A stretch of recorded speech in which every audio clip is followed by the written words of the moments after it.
ESPN sideline reporter Erin Andrews is now suing the peeping Tom who peeped through the hole in the, little thing in the, hotel room.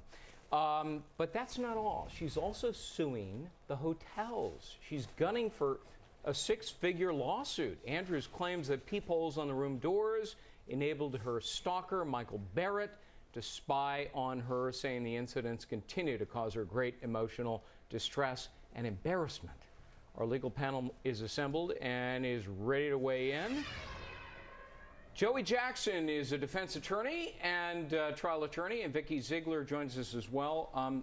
Thank you both. Pleasure. It comes down to foreseeability, doesn't it, Vikki? Is it foreseeable that somebody would do this?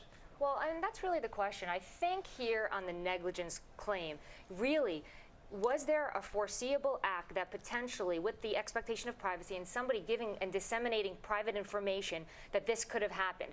Clearly, had Barrett not called all of the hotels that she was staying at and got her information, confirmation of specific places, her room number, and was able to book a room adjacent to her, we wouldn't be sitting here talking about this, Greg. Right. So potentially there is, I think, the ability. It's not a slam dunk, for sure, but the potential.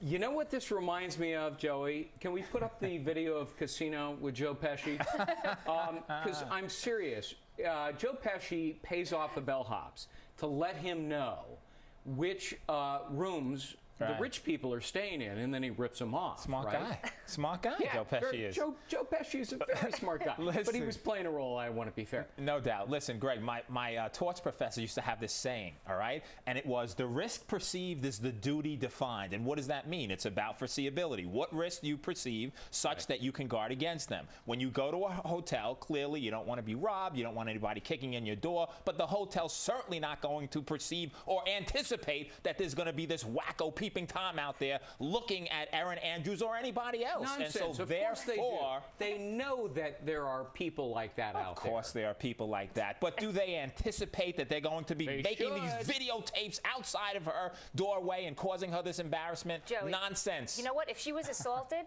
physically assaulted, we wouldn't even be talking about this. It would be, I think, a slam dunk. So I think there is an analogy here. She was certainly violated. I think there is a foreseeability, and I think that the hospitality groups across the country are a little nervous now to give information. I tested. I called a hotel.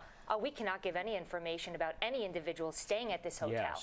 So I think it's caution beware to the hotel chains, and also scary stuff, intention of affliction of emotional distress. Nobody wants the world to see them naked, not consenting to this. Greg, she's so emotionally distraught. She needs such treatment that she wants to relive this over and over again by filing a lawsuit that's going to take 3 years to resolve. Are you kidding me? Settlement. In order to establish that emotional, extreme, outrageous conduct, right, you have to show that you've been psychiatrically damaged. Have you seen her on the news lately? She looks terrific. She's delivering the news. She's living her career. That is a false claim. It's going nowhere.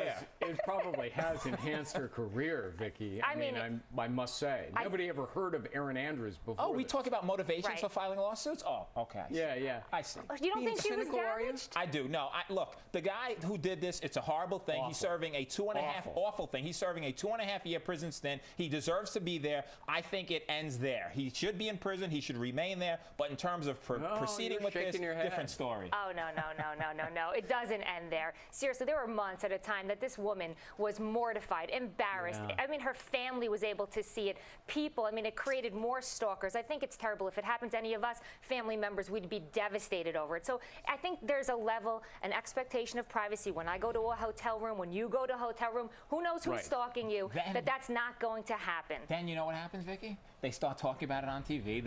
The career gets enhanced, right? They cover it. But the memories are still there. And you make more than $1 million, which is what she seeks to make out of this lawsuit. I really feel for her because I really think she's been victimized here. She has. It's really awful.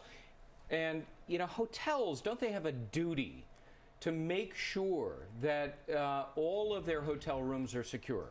I mean, not just for this kind of thing, but other things as well. They do. But then it comes down to what that duty is. And as I established and talked about previously, we want to be safe in hotels. We don't want to be shot. We don't want to be smacked around. Am I ever? But we don't want to be smacked around or anything like that. But when it comes to peeping Toms, I mean, come on. I think there's a proximate cause here that they're going to be able to prove. There's a preponderance of evidence, very low threshold that she's going to be able to prove, probably on the negligence, the intentional infliction of emotional distress, but against Barrett, clear as slam dunk. The question is, does he have any money to pay? Well, he's not the deep pocket. No, the hotels are. Barrett has no money. Yep. Joey Jackson, Vikki Ziegler, good to see you both. Thank Pleasure. you. Good to see you. All right, guys. Well, coming up is a U.S.